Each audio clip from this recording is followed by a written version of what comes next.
Mang Greg, Oh. ma-interview ka nga muna nga kayo habang nabubuhay pa kayo, Mang Greg. Mang Greg, Oh. wala ba kayong maiiwang mga ari-arian dyan?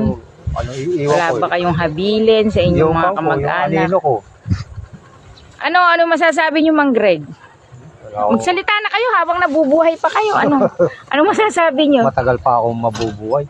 Matagal pa ba, Mang Greg? Oo, marami pang bukas. Nasaan ba yung asawa niyo, Mang Greg? Nauna pa namatay sa akin. Eh, yung anak niyo? Sa Samal. Ay, Samal. Saman. Saan ba yung Samal, di ba? Yung... Hindi ako taga-Bataan eh. Hindi nga, Eh, hindi ibig ko alam yung sunod-sunod eh. Balanga, tapos Limay. Hindi ko nga alam, Mang Greg. Hindi ko Ay, alam yung siguro, alam sunod-sunod.